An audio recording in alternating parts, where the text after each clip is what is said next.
Hey friends, this is Emily with burlapkitchen.com, where I'm all about simplicity. Today we're going to be making a wreath. I'm using a wire wreath form. It is 14 inches.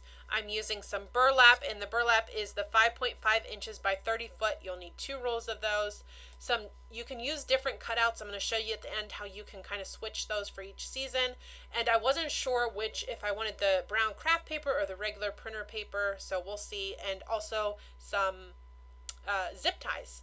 So a little disclaimer here before we get started. I am not a wreath maker. In fact, this is probably the only second or third wreath I've ever made in my life.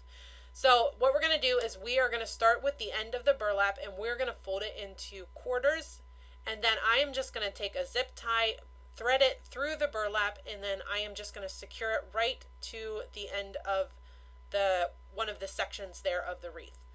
And I'm going to go ahead and trim the zip ties. You can trim them later, however you want to do it. So what we're going to do is we are going to start feeding the burlap through the wire form here. So you're going to have 3 sections of burlap coming out each section there. I'm sorry, this is kind of hard to explain. So you're going to have 3 sections coming up. You can see what I'm doing there, and then you want to pull them up so they're even. And then what we're going to do is we are just going to slide that down.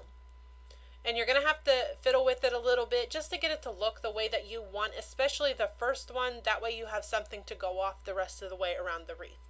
So I am going to speed this up in a bit, but I just wanted to do a few of these slowly so you can see exactly what to do. So I'm going to go ahead and I am going to secure the top here with another zip tie. Like I said, I am not a professional wreath maker at all.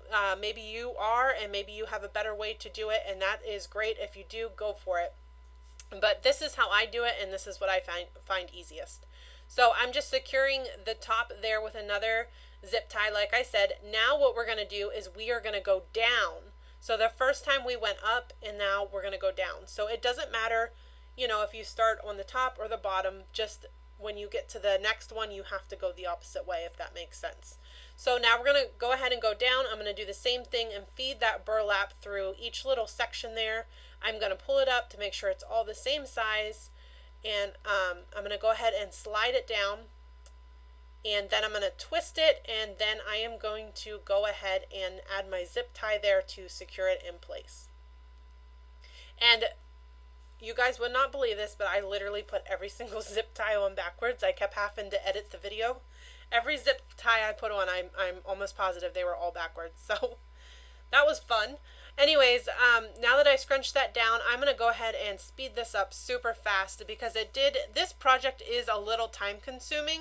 It's not hard, but it does take a little bit of time just to get your burlap in there. Now, I believe I went up and down each one. There should be 4 altogether. So 2 going down and 2 going up, if that makes sense to you. So if you have any questions, always feel free to PM me, and I will help you out the best I can. So we're just doing each section here, and I'm going to zip tie each one. I like to zip tie them because I feel like it just holds them in place better. I tried with the pipe cleaners, and I just thought the zip tie was a lot easier to use. So we are almost done here. Like I said, I tried to speed this process up the best I could, but I did want you to kind of see what was going on here and see how I'm working it the whole way around the wreath.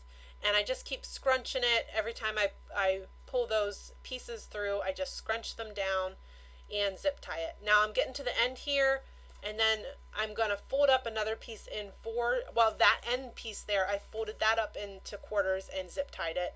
And then I'm just going to start over. And you're only going to need a little tiny bit of the next roll. So I used 2 full rolls of burlap for this, or I bought 2 full rolls of burlap for this, but I only used a roll and a little bit of a second roll. But you want to get that, or it won't be full enough, and then it won't look right. Okay, so now I have all these zip ties hanging around, so I'm going to go through, and I'm just going to trim all those up. And that looks pretty good to me. So right there's your wreath form. Now from here you can do anything you want to do. I'm just going to show you what I'm going to do. And I wanted to show you how you can literally change these little wood shapes out for any season that you get at the Dollar Tree. I'm using the snowflake, and I just printed let it snow, let it snow, let it snow on my printer, and I'm going to use some antique wax and some white chalk paint. So I'm going to go ahead and I am just going to paint this entire snowflake with the white paint. These snowflakes are super cute. I love when the Dollar Tree gets these shapes. I always stock up on them because you never know what you could use them for. I'm going to go ahead here and make sure everything is super dry before moving on. Now I'm going to take a sanding block. You can find these sanding blocks at the Dollar Tree. I'm just going to take a sanding block and run it over this entire snowflake just to rough it up a little bit. And now I'm going to rip my paper. I like to have my index finger down and then tear along that just to keep it from ripping too far in. And that looks pretty good to me. I'm just going to clean it up here a little bit. And now I'm just going to Mod Podge it right onto my snowflake. Make sure you have the little hole there that that we're going to hang it with. Make sure you have that at the top when you do this. So just go ahead and Mod Podge that right to the center of your snowflake. And I'm going to make sure it's secure. Sometimes the corners don't stick well, so I got to add a little more Mod Podge. And of course I'm going to make sure this is dry. Now I'm going to take some of the antique wax. You're going to need only just a little bit, so I just like to work right out of the lid. And I'm going to dip a rag in it, and then I am just going to rub that all over the snowflake. The way that I like to do it is I like to rub it all over the snowflake, and then I like to rub it back off. That's just how I do it. I know there's tons of different techniques. It just really depends what look you're going for. So I really was wanting an antique-y look for this, so that's why I chose to do this method. And I wanted to make sure too, like I got the edges of the paper good with the stain to kind of darken them up a little bit. Okay, that's looking pretty good to me. So like I said, I was going to use the white paper, but I decided to use the craft paper instead. You can get that at just about any craft store, the brown craft paper. And I just ran it through my printer. You could put whatever saying you want on there. So I just went ahead and dried the paper, the Mod Podge, to make sure it's dry. Now I'm taking some more Mod Podge, and I am just going to dab it around the ends of the snowflake, and then I'm going to add some glitter. I just thought this added a little something extra to the snowflake. Sure, you could go ahead and Mod Podge the whole thing and glitter the whole thing if you want, however you like to do that. So I'm just I like to do it in little sections, because if you don't, then your Mod Podge dries before you get the glitter on. So I usually do about 2 sections at a time. And I should have done it over a paper plate to collect all that glitter, but I didn't. I realized halfway through that I wasn't over top of the paper plate. So now I'm just going to go ahead and dry that and make sure everything's nice and dry before moving on. I'm using the neutral color burlap because I thought it would look nice with any season. And I put this floral wire there at the top. I attached it to one of the wires because then I thought you could take it off and interchange them for any season.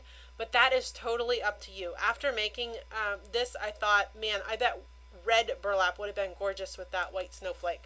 So it's totally up to you, however you want to do that. Maybe you'll have fun making these and you want to do one for every season. That's up to you. So I'm just going to attach my snowflake to the floral wire. And if I was just attaching it for the season and didn't want to make it interchangeable, I probably might have just hot glued it. I don't know.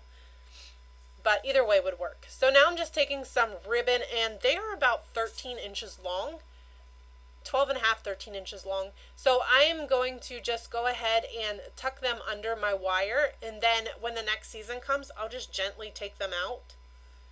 But I'm just going to add them where I thought it needed a little something extra, and then I am going to go ahead and fluff them up and get them to look nice.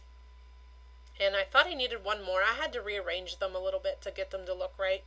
And now I'm just going to take my scissors and I'm just going to cut these dovetails. And I don't know if you guys are like me, but I swear every time I cut the dovetails, I cut them the wrong way so they look like a point and not a dovetail. So I edited most of that out of the video for you. But anyways, I did get the hang of it then, and I went ahead and I cut every single one of those and put cute little dovetails on them. That just gives like a neat polished look. So then I thought it needed a little something more. So my pastor actually gave me a big garbage bag full of some pine. They cut down a pine tree and they gave me some of the pine. So I decided to add some of that in the wreath just for a little something extra. And this pine was really cool looking. It was almost like, reminded me like a tassel. I don't know what kind of pine tree it came from, but it's super cool to work with. So I'm just tucking them in there, and yes, it is real pine. I will have the wreath outside, and I will just pull them out at the end of the season if I want to switch it up. So that is it, guys. I hope you enjoyed this super fun tutorial. For more great ideas just like this one, please visit burlapkitchen.com. Thank you.